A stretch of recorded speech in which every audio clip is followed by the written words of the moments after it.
Hi, my name is Sumati. I'm an Ishaya monk. I'm also a mum of two. My children are young enough that I still have, probably peanut butter in my hair and that kind of thing. I've been a student of consciousness for a long time now, and a mum for the last few years.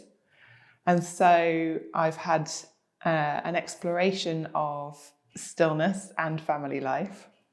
I'm in no way putting myself forward as a parenting expert. I'm one of many conscious parents just exploring life and raising tiny beings, and all the challenges and fun and love and joy and pulling your hair out moments that presents as well.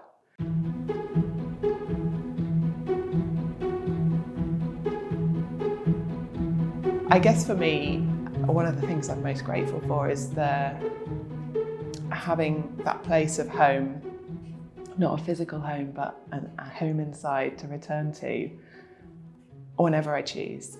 Because there are going to be times where it's probably the most challenging thing I've ever faced. It's just life with children. And yet, there can be an experience that you can return to the present moment.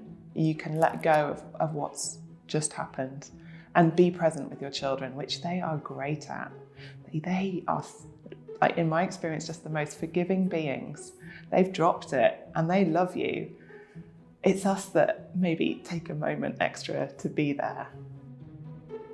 For me, having a practice, like an eyes closed practice where I can recharge my batteries, I can let go of the day, I can restore myself, and really it's about nourishing myself so that I can be the best in every aspect of my life, but especially with my family, because they really notice the difference.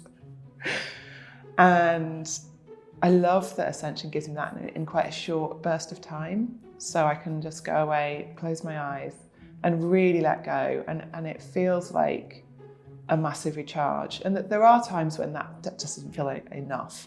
You know, my sleep's been disrupted for years, and a lot of parents can identify with that. That is really challenging. So the other thing that I really value about my practice of Ascension is the eyes open practice. There are times where you just don't get as much time to close your eyes as you absolutely need.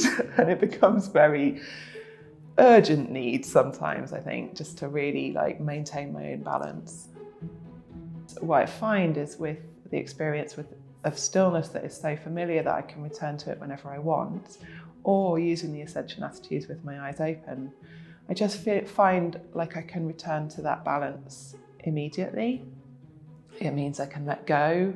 If there's something that's nagging at me or spinning around in my head, I can just let go of it because I've got another choice. And that choice is always going to be completeness and stillness. And it returns me to a way of being that is joyful and easy and free. That's just it, is letting go of everything that I'm not and resting in what I truly am, which is infinite and still and loving and conscious. And everyone can do that. It's just whether or not you have the desire to do it. If you haven't learned to ascend, I think there are things you can do to help yourself and your family be more present. There's cool games you can play with kids if that's something you like doing. I do something with my daughter, who's the eldest, before she sleeps, and just reminding her that she's loved. And I love to do that. I don't think we can tell our children enough that they are loved, that they're worthy, that they are enough, that we're proud of them. What do I find helpful? We get caught up with our jobs, our to-do lists. Hurrying through life is the absolute opposite of what children need and what you need, frankly. You need to, when the occasion allows, and as much as possible, stop with the list. It's not as urgent as you think it is. And what is essential is to stop and be with your child, to listen to them, to play with them, to work with them on whatever level they need.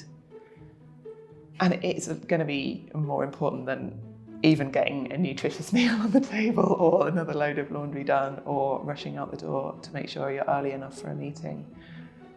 And I think we all know that, but it's giving yourself the freedom to make that choice for yourself and your family. One other thing that I think is really helpful is being very open in praising them to themselves, like directly to them, to other adults in their hearing. Being as conscious as you can to not complain in their presence, teaching them that that isn't a constructive way of living. To praise, even strangers. And you'll find that transformative in your own experience. You can show them very young how they can make a difference to other people as they move through their day. And that will change their whole world as they grow up. Because you're setting the example for how they're going to be in the world. And that's a really powerful thing, I think, for all of us in this world.